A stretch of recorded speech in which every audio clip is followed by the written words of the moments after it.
Hello, welcome to Healthy Geeky Amber. I'm Amber. Today I want to talk about the show, my, not My So-Called Life. If it were My So-Called Life, that would be wonderful. But no, it was My 600-Pound Life. Ooh, this show is a doozy. How did I find it? So my psychiatrist recommended that I watch the show 1,000 Pound Sisters. That's about the Slayton sisters. They're YouTubers who got a show on TLC. One is about 400 pounds, or was about 400 pounds. The other is about 600 pounds, hence the name. And from there, I found the show My 600-Pound Life. Y'all, oh, this show is a trip. So, first of all, let me get some things out of the way. I am not going to judge how people got that way. And I'm not going to make fun of people and point and laugh. I'm sure there are plenty of channels on YouTube and elsewhere where you can have people cracking fun of them and judging them. I'm not. I am going to judge bratty behavior, and I am going to judge, like, once they've decided to get help, the process after that gets real interesting. So let me break it down. It's a very procedural. Each episode is one person's journey. And you see from their home life, the first shot is always seeing them get ready in the morning. A lot of the times it's people who can't take care of themselves, so a spouse or a child. It, oddly enough, never a nurse. It's always been a family member. Anyhow, I'm sure there's 1,000 reasons why, but I'm just saying.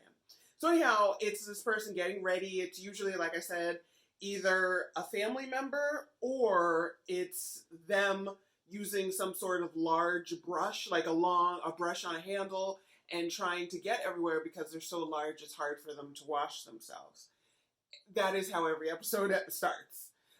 Then you meet them, you meet the family, and then there's the obligatory food porn scene. Not porn that involves food, but like, oh, am I going to get demonetized? Like I'm monetized, whatever. Food porn is basically when people put lusty pictures of food, of just delicious food that people see and crave, okay? And so there's tons of stuff. Like, I think a lot of people are like, ooh, that's disgusting. But I'm like, oh, I used to eat like that. Not necessarily, obviously not the quantity, but the quality and, part of the quantity. And so they show all these, them eating it is not very satisfying to watch. Wouldn't be satisfying to watch me either. It's sometimes kind of gross because they're going really fast and stuff like that. And but you get kind of a slice of. There's going to be a lot of puns. You got, just so you know ahead of time, there's going to be a slice of their life is what you see. Then you find them going to the bariatric surgeon. So the premise of the show, I found out later when I was watching the credits. Watch the credits, people. I was watching the credits, and the bariatric surgeon that they go to is the producer of the show, which is fine with me, whatever. They're transparent about it. I get it because of the credits, but whatever. So what happens is all of them travel to Houston. Some are from Oregon, some from Tennessee. They're from all over the country. And they go to Houston to meet with this doctor because he's one of the only bariatric surgeons who will operate on people of their size. So then, again, it's very procedural. They go to Houston, they meet with him. Here's why I eat. Here's how I eat. Here's how much I want to change. This is what I'm going to do. You said to wear blue on Thursdays. I'm going to wear blue on Thursdays. I don't care what it is. I'll do anything you say. They never do everything he says. Ever. Not one episode. And so what happens is then they have a follow-up. Now here's where the stories start to diverge. Some people, they'll have met their goal, or some people will have failed drastically. So here's what he'll say. Depending on the size and the person, he'll say, lose X amount of weight. And if you do that, then I'll approve you for surgery. Now, the theory behind it, I believe, is that if you can make the changes, enough changes where you're at, then once you get this tool, you can continue with those changes. Okay? Makes sense? Makes sense. And what happened is some of these people are probably. Okay. Sorry about that. So, anyhow, focus, focus. You know what? Just for you, putting it on vibrate, not silent. Sorry, I got stuff to do today. Anyhow, so where were we? Okay, so some people they'll do what he says, get approved, and some people and they scratch their head and they're like, I don't know, I did everything you said to do, everything. I don't.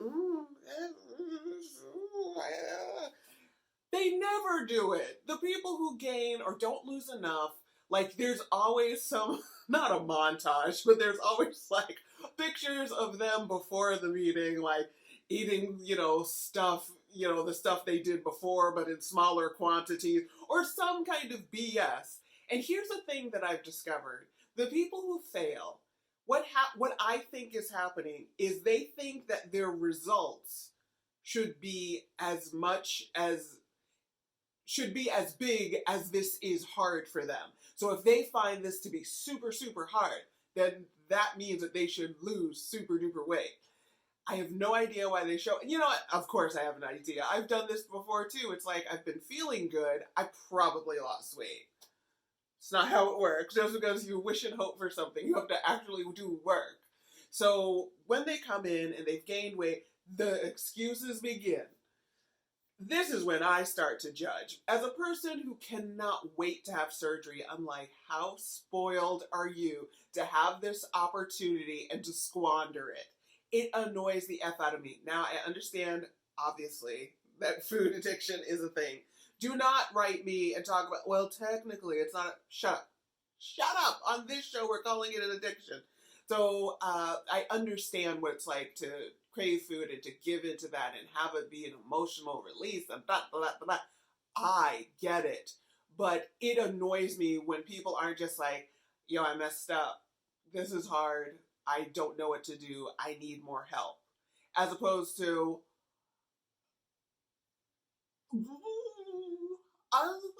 you know what I mean? Just stop.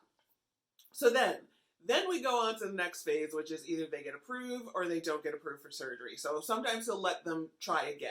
And then if they meet their goal the second time, then he'll give them surgery. So once they're approved from surgery, they do the surgery and they show it. Ew, gross. I always fast forward that section, but then you see them recovering. Two roads diverge in a snowy wood. And let me tell you, some people go down the relapse road. It is amazing. Again, if this is super hard, and I tried, then I should lose weight. That's not how it works. He gives them so many details. And let me tell you the shade that this show has. These editors, they know what they're doing. There was this one chick, the worst of them, who she knows better, okay? She stopped going to him, stopped with the physical therapy, stopped with all the stuff. It's like all these resources you have. It amazes me. She got a nutritionist, a physical therapist that came to her. It's amazing. And she's one of those people who was like, oh, I can eyeball, the size. He says they have a cup of this. I know what a cup looks like. She was bedbound and stayed bedbound. You don't know, honey. You do not know. Okay? So there's the people who do not listen, and then there's the people who totally listen. And they do what they're supposed to do. Even if they're not perfect, they stay on track. And those are the awesome stories.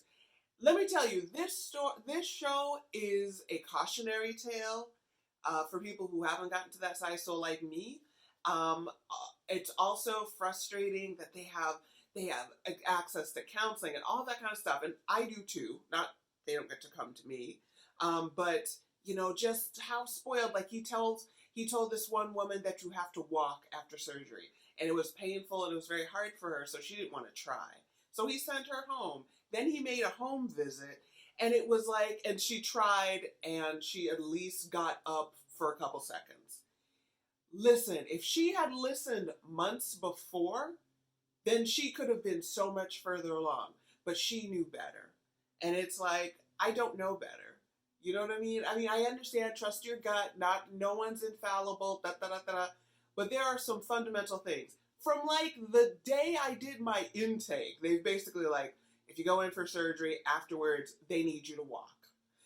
At the dietitian, after the surgery, after you get out of recovery, they need you to get up and walk. They let you know ahead of time. You need to get up and walk. You know what I'm gonna do? I'm gonna get up and walk. Take your vitamins. Do this. Oh, the shade. I didn't get to the shade. So this one lady, they show a scene of her saying goodbye to the doctor, and they put in this random thing where he's like, okay, well, I'll see you later. You have your diet sheet, right? Yep, it's in my bag. That is a random thing to put when they only have so much time in every episode, right? So then he goes, fast forward to, this is the chick who knows how to eyeball stuff. So she starts eating wontons. She's rolling them in the bed that she's housebound to, and her husband deep fries them for her. Whatever. And then she's eating burgers. She's eating all sorts of crap that she's not supposed to. And she's like, they sent me home and, I gained weight or whatever it was. And she's like, I didn't know what I was supposed to eat. I see what you did, editors. I see exactly what you did. Just to let us further know, honey, it was in your bag. You literally had it in the bag. And so, like I said, I'm frustrated. Another thing I'm frustrated by is he's like, I approve you. See you Thursday. What? They get it like the next day. Virtually. They definitely, within days, they get to have their surgery. I'm still waiting. This project basically started for me like 6 months ago, okay? And I'm like sitting here waiting. Thankfully, I have YouTube to keep me company. But it's very frustrating. And it's very rewarding when you see them succeed. And one of the things that stood out to me, it's in a lot of the trailers. There's this one where the woman didn't succeed. I think it's the one where she came in and she lost 5 pounds over a month and she was supposed to lose like 30. Again, he does not pick these numbers arbitrarily. He knows what he's doing when he says how much you should lose. And she lost 5 pounds. He came in and he said, you didn't lose any weight. She said, I lost 5 pounds. That let me further know that you don't understand how big this thing is. So she was the one, I believe, he was like, so I need you to do better. I need you to follow the plan. I need you to lose X amount of weight. He gave her a month, he gave her another month. And do you understand what you have to do? And she storms off. She's like, I'm gonna effing starve myself to make y'all happy. Dear bariatric patients, you have a lot of tools at your disposal. Psychologists, dietitians, surgeons, your primary care doctor. There are a lot of people who can give you medical help. And I want to tell you something right now. They are not going to starve you. You might be hungry. You might be real hungry. You might be real, real, real hungry. But you're not going to starve. Words mean things. Use them properly. And I say that to myself. Because I have been really strict about, even when I'm not hungry, I eat now because I want to stay on track. I don't want to get real hungry and then pig out. I have how many ounces of everything I need and I follow it. I'm off a little bit, but I stopped cheating and this show helped. Again, cautionary tale. So that's what I wanted to say about my 600-pound life. I'm thinking about doing the 1,000-pound sisters, but I don't know. We'll see, because a lot of it, some of it is covered in the 600-pound life stuff. But we shall see. I want to let y'all know about something. Never mind. Sorry, it's a program I'm not doing anymore, so forget it. So that, as they say, is that. My surgery is coming up, so there'll be one more episode. I'm doing once a week now. So next week before my surgery, I'm doing an episode. And after that, I don't know how it's going to go. I don't know what my recovery looks like, so I'm not going to make a commitment to how many episodes I put out, but I will continue to do Facebook. Funny you should say that. I canceled Facebook, but not that you would know. But anyhow, I'm not going to stop doing YouTube. The timing, I don't know, but I'm definitely going to come back. I'm definitely going to tell my story. Put in the comments your thoughts. And like I said, I want to keep saying this. Surgery is not for everybody, but I think that there are people for whom it should be on the table. And it's worth investigating. We deserve better, y'all.